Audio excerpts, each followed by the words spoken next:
I don't think it's like, all right, now we got into office and now we're just going to have the security state beefed up because screw those civil libertarians, you know? It's not that. He is a constitutional law professor, and these are things he believes, civil liberties and privacy are things he believes in deeply.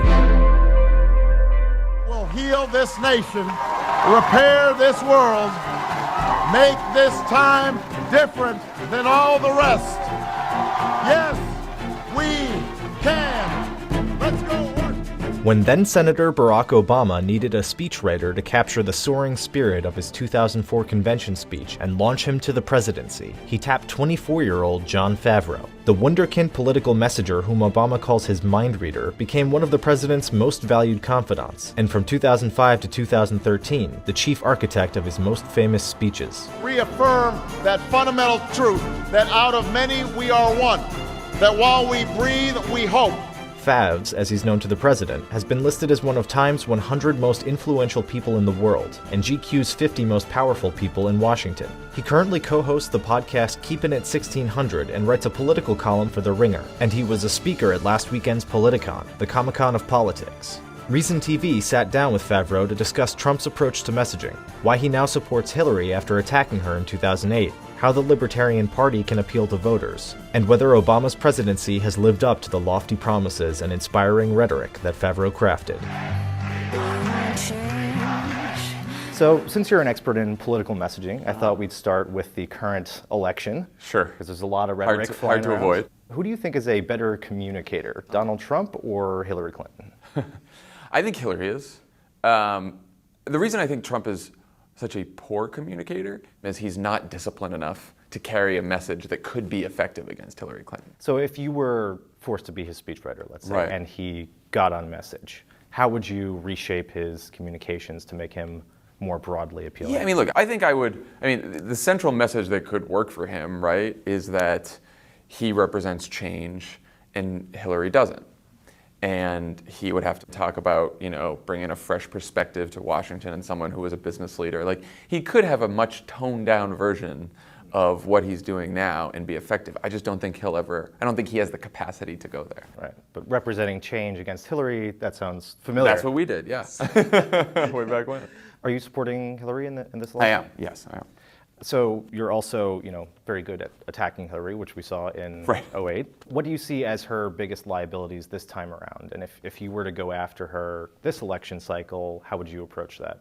It's funny, and I think in 2008, we campaigned against her as someone who was too cautious and sort of had been in Washington for a long time and didn't really represent change and all that kind of stuff. And, you do that in a campaign, and you sort of get in your own bubble, and you start to really dislike the other side, and you think all these horrible things about them. And then I worked with, I got to see her in action in the White House, and I realized that a lot of the caricatures we painted of her didn't hold up to reality. And so I think that she is, I feel great about my support for Hillary Clinton. I think that she's going to carry on the Obama legacy in a big way. One of the frequent criticisms that she leveled against Obama in 2008 was, the idea of the 3 a.m. call, right? She's Right. more experienced. Who do you want picking up the phone at 3 a.m.? Didn't work last time. Do you think she can pull that off this time? Yeah, I think so. I think anyone can pull that off against Trump because it's temperament more than it is experience. I think that experience is probably a little bit overrated. He does not look in temperament like someone who should be, who should be sitting in the Oval Office with his hand on the button, his finger on the button. He just doesn't. He doesn't come off like that. He doesn't come off like that to Democrats. He doesn't come off like that to Independents. He doesn't come off like that to a lot of Republicans. They had the right idea trying to get him on a prompter, doing prepared speeches, but the prepared speech on a prompter he did after Orlando was completely insane. What is it like to kind of respond to a national tragedy like that or a terrorist attack? Yeah. As a speechwriter. When you're in a responsibility of governing, you have to take time to learn all the facts before you start making pronouncements. So the first statement the president made about Orlando, he didn't say, he didn't mention ISIS. Well, it's because even though news reports had said the guy pledged allegiance to ISIS, the FBI still hadn't confirmed that. And they also knew, they found out later, that in addition to ISIS, he said he talked about Hezbollah, which is warring with ISIS, and the Zarnoff brothers, who were responsible for the Boston Marathon bombing. So you need to get a full accounting of the facts before you speak. And that's not always emotionally satisfying for people who just want all the answers immediately. And he recently gave a speech in which he explicitly addressed Trump's attack on him that he doesn't use the term radical Yes, Islam. he did. Why did you kind of avoid that term, or did you consciously avoid It's that? funny. I remember there are speeches that he gave in the campaign in 2008 where I think we used a version of the term radical Islam. This was him getting to the White House, and the best minds in foreign policy and national security said this phrase hurts our efforts on the ground more than it helps them, because we have Arab allies that have skin in the game, that have troops on the ground trying to fight ISIS with us, and they're telling us if this looks like a war between the West and Islam, it's going to hurt our efforts, and it's going to hurt our efforts to get Arab allies on board in fighting this terrorist threat. And so you say, okay, well, if all I have to do to help that is just not use this term, sure.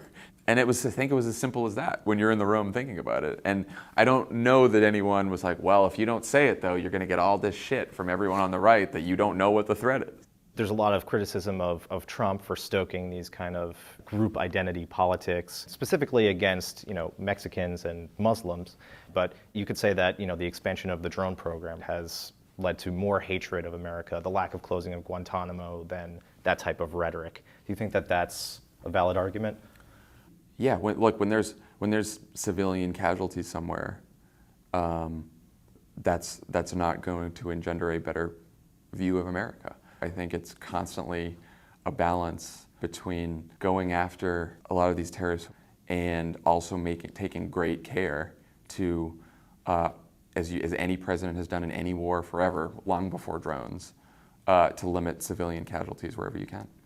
Have you been following the Libertarian Party at all? A little bit. I followed the convention, which sounded pretty exciting. And of course, it was interesting to me because Bill Weld used to be my governor from Massachusetts, and he was a very beloved governor of Massachusetts. What do you think of their messaging? I think the opportunity is there for them because Trump is so intensely disliked.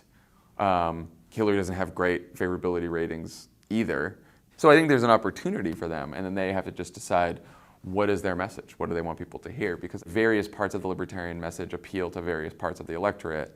I think when you get to things like, oh, we don't want on the extremes, we don't want the government involved in licenses, right? Like driver's licenses. I don't think that's going to find a big reception in the general electorate. But I think there's parts of the message that people would, probably be drawn to. Let's talk about your time with President Obama. Sure. Were there instances where you really disagreed with a policy or an approach that you had to write about? No, it's funny. It's the most common question I get. And I don't know if it was just because I was in the bubble and a complete Obama Kool-Aid drinker. Maybe that was it. But the substance of all the policies, I was with him. But so then, as a candidate, do you think that he overpromised? No, I don't, because I think the role of a leader is to hold up our ideals as a country and the ideals that we've had for 200 plus years and say, that's our North Star, that's what we need to get to. And we might not get there in my presidency, we might not get there in the next presidency, but if we can move towards that goal and make some progress inch by inch, then we'll have succeeded in our time. But isn't there a difference between having, that North Star and that kind of inspiring approach and things like, I'm going to close Guantanamo in my first year. I'm going to rein in the Bush surveillance programs. Yeah. This is going to be the most transparent administration in history. Yeah. Do you think that he overpromised on that? No, look, Guantanamo is a great example. He said he was going to close Guantanamo. He tried. Congress wouldn't let him. He doesn't have the votes.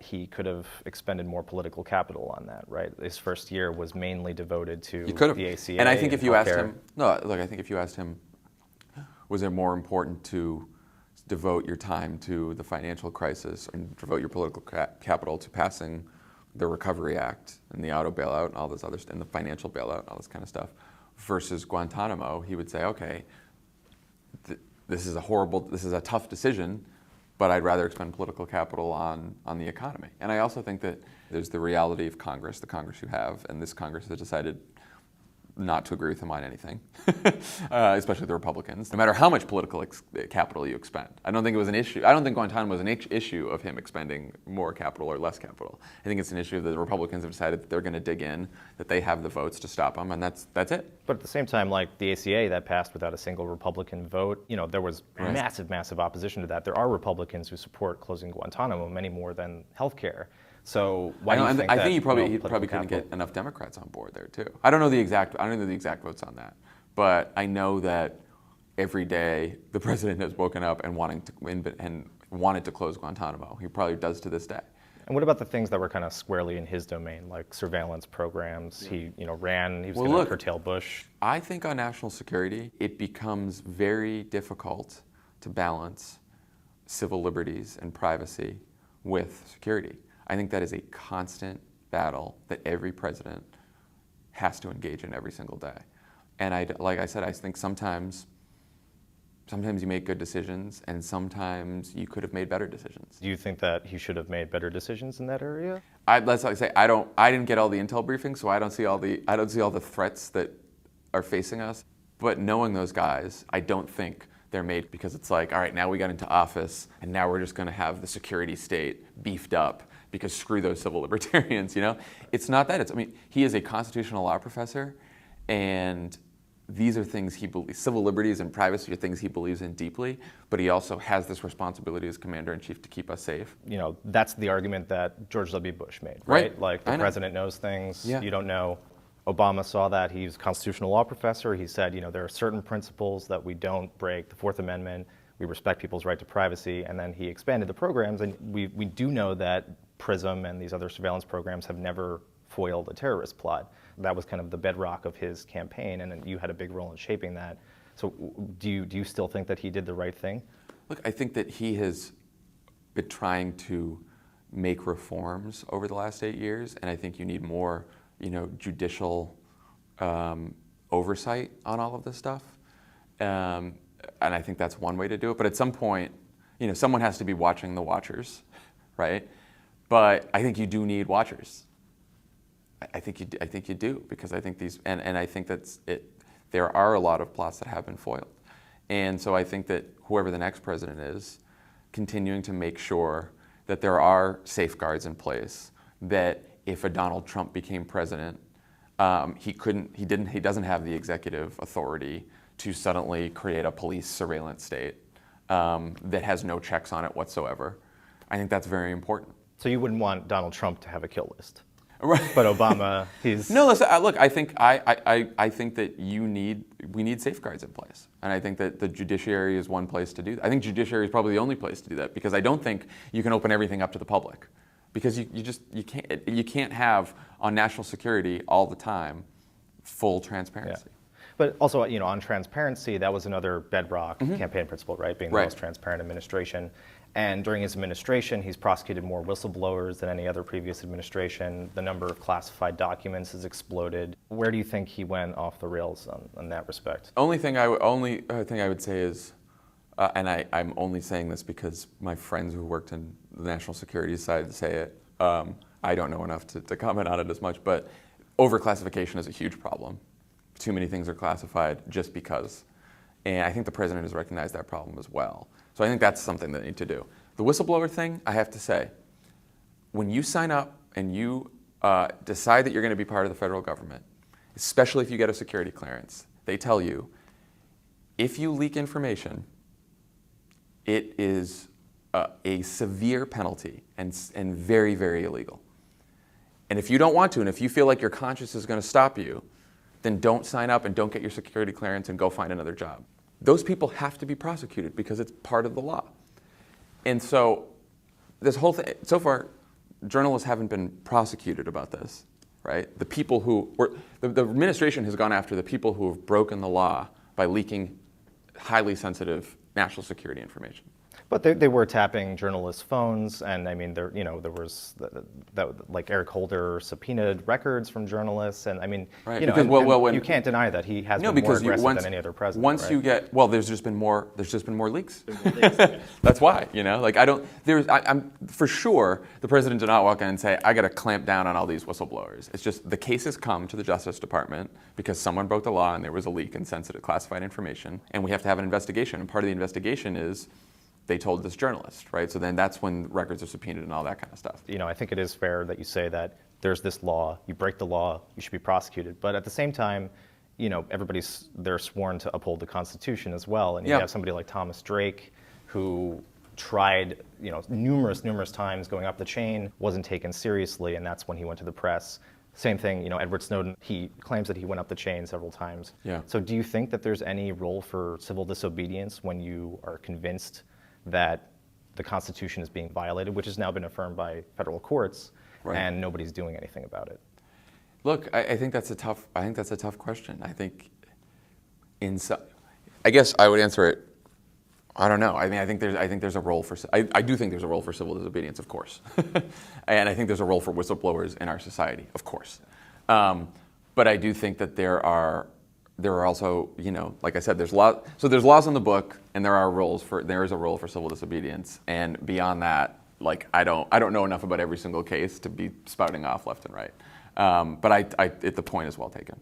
But you think he's generally, on balance, treated that issue fairly? I do. Yeah. Another thing that you've talked about, the reason that you really liked working with Obama is because he seemed like a more authentic, kind of honest politician. You point out in Dreams from My Father, he wrote about his drug use and his struggles as a young man. Another way to view that is that there are still people whose lives are being ruined, particularly young black men who were the same age as he was when he was using drugs. He got into power. He did nothing to change the war on drugs. That's still happening today. So why do you view that as a good thing that he admitted to that? You know, you can make the argument that that's not authentic. I think he has done. I mean, I think that he reduced the disparity between crack cocaine and powder cocaine sentencing. I think he's been working on recidivism issues, and you know, first president to go to a federal prison to talk about incarceration. And I think that the attorney general has. I mean, the prosecutions of people with marijuana has gone down, and sort of the Justice Department hasn't really gone after that. So I do think you can say on. In terms of, you know, locking up people and stuff like that, there's been some progress. Although on marijuana, I mean, that was another campaign promise. He said that he was not going to use DOJ resources to go after states that have legalized it, and then he spent twice as much as Bush doing raids of medical marijuana facilities, raided many more. Yeah. So how do you reconcile that? I mean, Colorado has a thriving business right now that the DOJ has not touched. That's you know. So right. I think. But that's the last 2 years, right? I'm talking about the first 6 years. Well, I mean, like I said, you become president and you've got a whole. First of all, he can't be bossing around the DOJ all the time because they're independent, and so I think they sort of came to that. They came to that over 6 years, and we're making progress. Do you think that there's anything else that you'd like to see him do to rein in the war on drugs, rein in surveillance? I think there's, like I said, I'm not experts in those topics, so I should not spout off about all the different policies. But what I know for sure is there's a lot more that the next president can do, and I don't know if he can do it in his last couple months to make sure that we are not putting tons of people in prison for their whole lives for very small, nonviolent offenses. And I also think there's a lot to be done still on making sure that we can protect this country and still protect people's civil liberties and their privacy. I absolutely think there's more to be done on both those issues. All right, well, thank you so much for joining me. Thank you. I appreciate it. For Reason TV, I'm Justin Monticello.